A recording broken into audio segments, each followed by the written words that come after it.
Hello and welcome back. In today's video, I've picked out 5 things which we learned from the game against Coventry where they beat us 1-0 in the League Cup in the first round at their ground. If you are new to these types of videos, basically I pick out 5 talking points or I talk about a player from the game in a lot more detail because they've either had a poor game or they've had a good game. So that's what these types of videos are about. Before I do go into detail, smash the like button for me. Let me know what you learned from the game against Coventry. If you are new to my channel, please subscribe. I make EFL and Luton content. Also, I am doing Premier League fantasy football this season. So if you guys want to join my league, I'll leave the code right here, and also I will leave a link down in the video comments. So the first thing which we learned from the game against Coventry was, despite Luton having a lot of success getting into Coventry's box and looking like we can create half chances, we just lacked the ability to create clear-cut opportunities. Now, we're doing step 1 correct, which is breaking teams down. We can get into the opposition box. We are having touches in the opposition box. We're looking like we can score. That is the thing. Now, we might not be creating clear-cut chances, but we are looking like we are going to score. Compared to what happened under Rob Edwards, where we were just struggling to even get into opposition halves. We are breaking through midfields, we are breaking through defences. What we are struggling to do is step 2, which is getting that final ball correct. That's what we're not doing. I think the decision making is just not quite clicking for some players.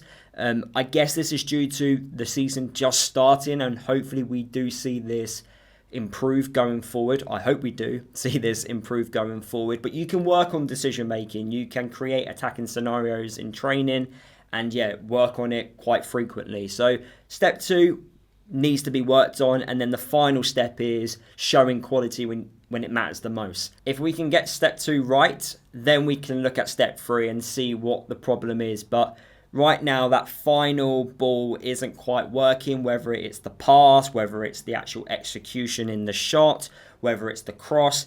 It's not quite there yet. We didn't create too many clear-cut opportunities against Coventry. I think the biggest chance came in the 92nd minute, which was by Richards from the set piece. He was a couple yards in front of the goalkeeper. Unfortunately, he wasn't able to keep his header down and on target. Woodrow had a chance in the first half from outside the box. He also had a chance from the corner as well. Lasse Nordås also had a chance, but unfortunately he wasn't able to get enough contact when he was sliding in.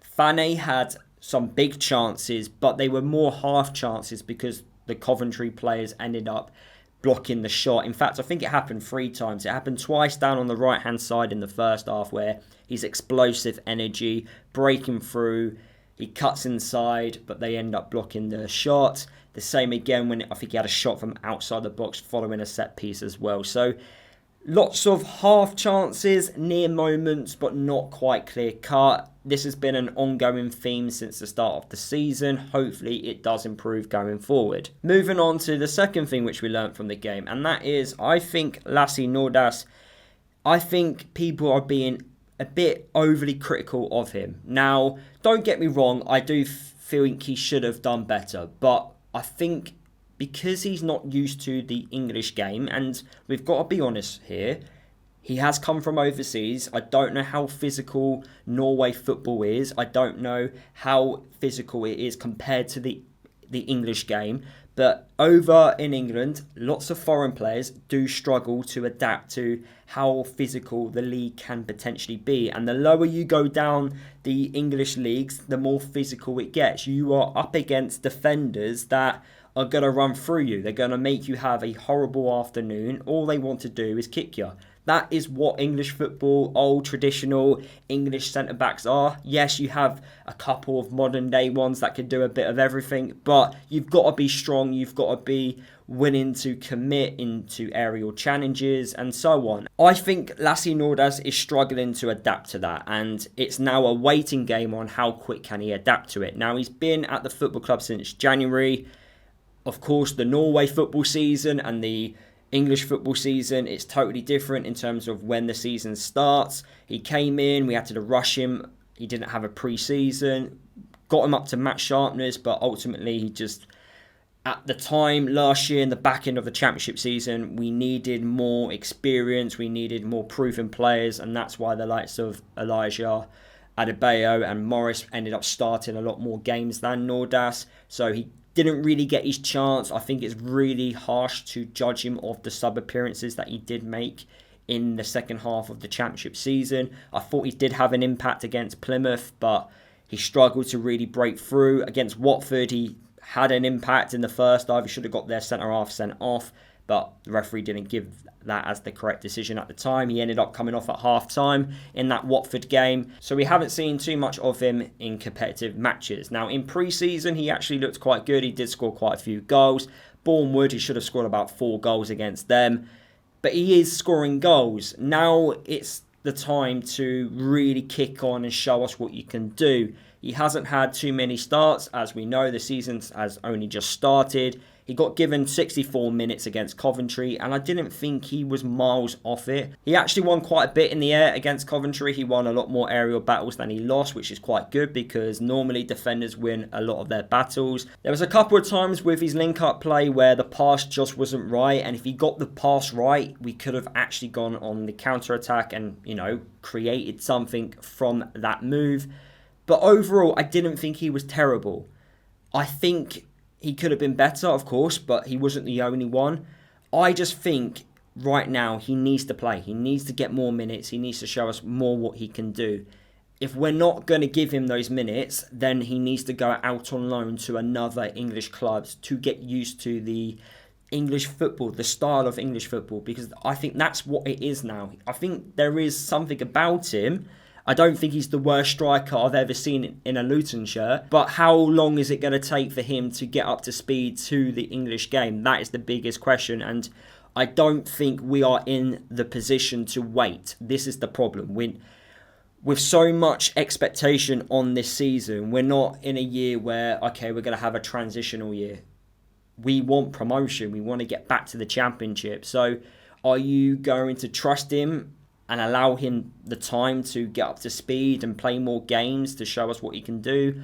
Or are we going to send him out on loan and let him progress with someone else, and then by the time he's had that loan spell, he's now ready? I think that's the question mark here. How quick can he adapt? Because right now, I don't think he's quite there yet. But at the same time, I don't think he's performing as bad as what people are saying. Moving on to my third point, and it's another player focused one, and that is Christian Chigozie, who made his debut for Luton. He's been at the football club, from the age of 9 years old.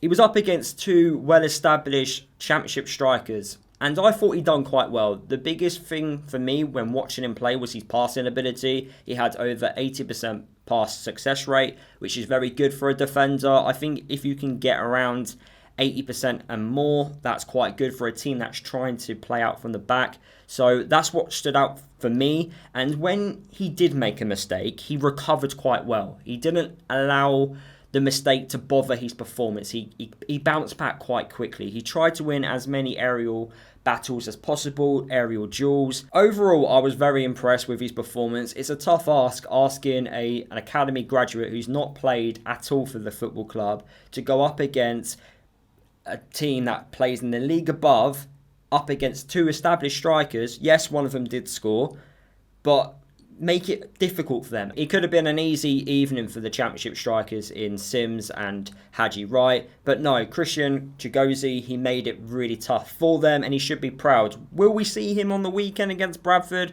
I don't think so. I think it will be McGuinness playing as the right-sided centre-half with Anderson and Naismith as the back 3, but he's definitely, I think, going to put himself on the bench, and I do think he's put himself ahead of Tom Holmes in the picking order, because Tom Holmes, his performance definitely wasn't great. But we'll talk about him in a second. But overall, I think Chigozie, I'm happy with his performance.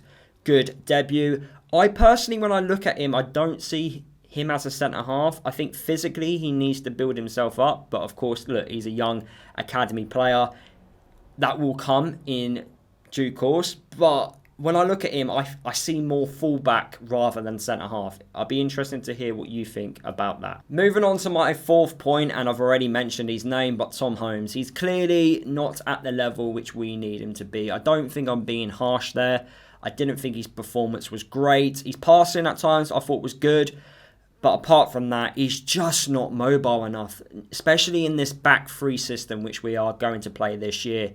He just can't do it. If you're going to play a back four, then he's perfect for it because he will just head it. He would put his body on the line. He would just do the old-fashioned centre-half role for an English centre-back. He will clear it when he needs to clear it. He won't do anything fancy. And yeah, he will throw his body, everything like that. That's what he will do. He's more of a League 2, League 1 centre-back. Nothing more than that. I don't think he can do the modern aspect of the game. He just isn't mobile enough. The goal which Coventry scored, I think the guy's name was Raphael, he just ran past him. He didn't do anything special. And if you're just going to get outdone by a little bit of pace, that's a massive concern for me. And I don't think Matt Bloomfield wants to use him anyway. We sent him out on loan in the January window during the championship season to Belgium. He hardly played over in Belgium, and I don't think he's part of the plan. So I think he's definitely one player that I think's had his last opportunity in a Luton shirt. The signing just hasn't worked out. It has been a poor signing. We did sign him when we were in the Premier League. So yeah, we've got that massively wrong. But it's time to let him go, basically. Get him off the wage bill, I would say, because he's definitely not at the right level we need him to be. I'd rather play Christian Chigozie ahead of him. And finally, moving on to my very last point, point 5. Who's going to play as our wing-backs this Saturday against Bradford? Now, I thought Chozi done very well playing as the right wing-back against Coventry. He looked very raw. He had a good partnership with Fane down on the right-hand side. We did create a few opportunities. I don't think Cohen Bramall is ready to start against Bradford. He only played 45 minutes against Coventry and then came off at half-time. So I've got a feeling it's going to be Ali playing as the left wing-back, exactly like how we had it against Peterborough. And then right wing-back, I would actually play Chozi. Now, Nigel Longvik, I thought had a fantastic performance when he came on against Peterborough. I would have him on the bench because then we can adapt. So if the game isn't going the way which we want it to go, we can then push Ali forward in the game, whether that's at half-time or in the second half, and then bring Nigel Longvik on because we know he can play as the left wing-back and also as the right wing-back. We do have to remember he isn't natural in that position. He's just filling in, but what he's done so far has impressed me. He is mobile enough. He does have a bit of pace about him. Really good at passing. He wins quite a lot in the air. I really like him, and he's been definitely a standout signing so far in this early stages of the football season. But I think my wing-back scenario, how I would pick it for Saturday, would be Ali as the left wing-back and Chozi as the right wing-back. Let me know what you think in the video comments about that, because I do think that will be an ongoing talking point throughout the rest of the week. So that is the end of the video. Please smash that like button for me. Let me know your thoughts down in the video comments. If you are new to my channel, please subscribe. I make Luton and EFL content, and I'll see you guys in my next video.